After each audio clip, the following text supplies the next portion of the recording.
Welcome to knowledge beginner. ഇന്ന് നമ്മൾ നോക്കാൻ പോകുന്നത് സ്റ്റാറ്റിസ്റ്റിക്കൽ അസിസ്റ്റന്റ് കൺഫർമേഷന് ശേഷം എത്ര നമ്പർ ഓഫ് കാൻഡിഡേറ്റ്സ് ആണ് ഓരോ ഡിസ്ട്രിക്റ്റിൽ നിന്നാണ്. ആദ്യം തിരുവനന്തപുരം നോക്കാം. തിരുവനന്തപുരത്തായിരുന്നു ഏറ്റവും കൂടുതൽ ആൾക്കാർ അപ്ലൈ ചെയ്തത്. 7180 പേരാണ് കൺഫർമേഷന് മുൻപ് അപ്ലൈ ചെയ്തിരുന്നത്. ആഫ്റ്റർ കൺഫർമേഷൻ നമ്പർ ഓഫ് കാൻഡിഡേറ്റ്സിന്റെ എണ്ണം കുറഞ്ഞിട്ടുണ്ട്. 6287 പേരാണുള്ളത്. ഓക്കെ, ഇനി അടുത്തത് കൊല്ലം നോക്കാം. കൊല്ലത്ത് ബിഫോർ 3809 പേരായിരുന്നു. 3809. ഇപ്പോൾ കൺഫർമേഷന് ശേഷം 3210 പേരാണ്. എല്ലായിടും കുറഞ്ഞിട്ടുണ്ട് കേട്ടോ. പത്തനംതിട്ടയിൽ 1637 പേരായിരുന്നു കൺഫർമേഷന് മുന്നേ അപ്ലൈ ചെയ്തിരുന്നത്. ഇപ്പൊ കൺഫർമേഷൻ കൊടുത്തിരിക്കുന്നത് 1402 പേരാണ്. അടുത്തത് ആലപ്പുഴയിൽ 2709 പേരാണ് അപ്ലൈ ചെയ്തിരുന്നത്. കൺഫർമേഷൻ കൊടുത്തത് 2348 പേരാണ്. അവിടെയും കുറവുണ്ടായിട്ടുണ്ട്. ഓക്കെ, അടുത്തത് കോട്ടയത്ത് 2539 പേരാണ് അപ്ലൈ ചെയ്തിരുന്നത്. കൺഫർമേഷൻ കൊടുത്തവരുടെ എണ്ണം കുറഞ്ഞിട്ടുണ്ട്, 2118. അടുത്തത് ഇടുക്കിയിൽ നല്ല കുറവുണ്ടായിട്ടുണ്ട് കേട്ടോ.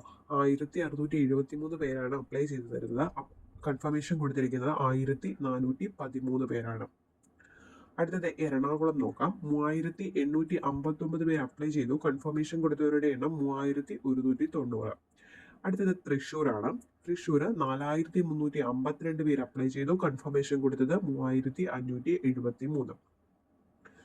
തിരുവനന്തപുരം കഴിഞ്ഞു കഴിഞ്ഞാൽ പിന്നെ ഏറ്റവും കൂടുതൽ ആൾക്കാർ അപ്ലൈ ചെയ്ത പാലക്കാടാണ്. 5034. എന്നാൽ കൺഫർമേഷൻ കൊടുത്തവരുടെ എണ്ണം നല്ല കുറഞ്ഞിട്ടുണ്ട്, 4340.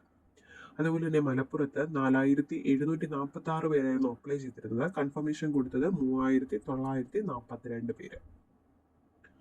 അതുപോലെ തന്നെ കോഴിക്കോട് 4465 പേര് അപ്ലൈ ചെയ്തു. കൺഫർമേഷൻ കൊടുത്തവരുടെ എണ്ണം 3727.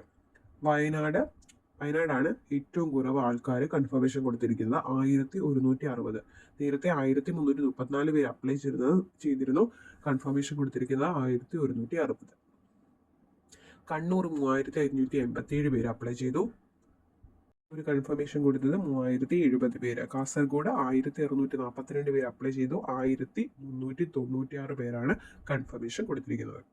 ഏറ്റവും കൂടുതൽ തിരുവനന്തപുരത്താണ് കൺഫർമേഷൻ കൊടുത്തിട്ടുള്ള ആളുകൾ. എന്നാൽ ഏറ്റവും കുറവുള്ളത് വയനാട്ടിലാണ്.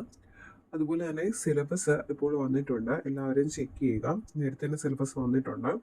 എക്സാം ഡേറ്റ് എന്ന് പറയുന്നത് 9-ാം തീയതിയാണ്. 9/7/2025 ജൂലൈയിലാണ് കേട്ടോ എക്സാം. വെനസ്ഡേയിലാണ്. 7:15 തൊട്ട് 9:15 വരെയാണ് എക്സാം.